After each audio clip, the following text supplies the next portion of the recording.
پېښور نه راغلي یو، زما سړی بیمار دی، 2 ماشومان بچي مې دي او دغه شانتې چې حالات لکه ډېر زیات خراب دي او ماشومان هم راته دغه شانتې وږي تږي ناست دي. په دې روژه کې مې لږه ګزاره کېده چې یو بل به هر څه راکولو او اوس روژه ختمه شوه. چې روژه ختمه شوه نو په روژه کې موږ ته ډېر زیات تکلیف وي.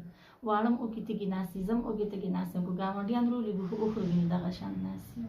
نو که موږ سره څوک امداد کول غواړي نو خدای دې ورسره ښه وکړي، موږ به ورته ډېرې ډېرې دواګانې وکړو.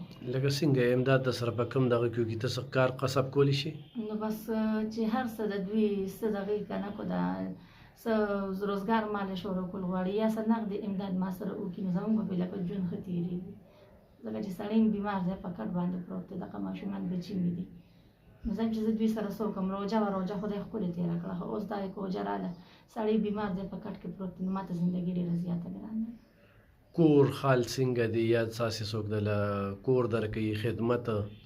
په خدمت راته څوک غاړه اوس ځکه نږدې چې وي تا سره بچي دي، نو بس په دې وجه چې دی نو مخکې به مې خدمتونه کول، کله یو کله کله بل کله پېښور ته هم تللې یم، خپل کلي کې مې هم کړي دي. اوس راته څوک غاړه نږدې وي، ستا بچي دي وي، دوی شور کوي، هغه حنان خلک دي، په هغوی شور بدلېږي.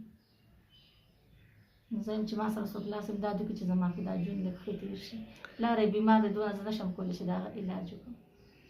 څنګه بیمار دی؟ څه بیمار دی؟ سینې بیماري یې ده، د ملا د پټو کمزوري یې ده، کار کسب یې نشته، دغه شانتې بېروزګاره ناست دی، په دې ګرانې کې یې موږ نشي ساتلی.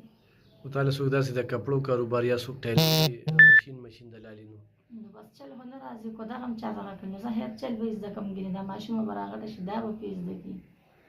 خو دې وخت کې موږ ته لکه زندګي ډېره زیاته ګرانه ده. روژه کې مې لږ وخت ښه تېر شو، یو بل بار سره کول، خو چې کوژه شي نو بیا هم درک نه لګي. چې دا روژه راشي نو موږ روژې ته ډېر خوشحالي وي، پکې په هېټه لږ ماړه شو.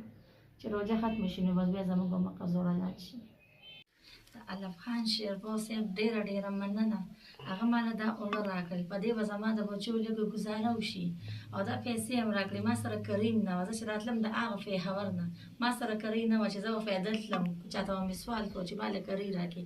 خو دې د خدای سره د خدای ډېر ډېر ښه وکړي چې ده ماله دا پیسې هم راکړې، دا د مخامخ ما سره یې د لاس کې د ماله دا اوړه هم راکړل، زما د بچو به پرې لږه ګزاره وشي او وخت به هم پرې تېر شي. ده سره د خدای ډېر ډېر ښه وکړي او دې د خدای د هر چا د پاسه کړي چې زموږ یې دونه خیال وساته. الله دې په خپلو بچو خوشحاله کړي، زما د ماشومانو بچو د ډېر زیات خیال وساته، ځکه چې ما ورته خپل فریاد وکړو، د زما فریاد ښکته ونه غورځم.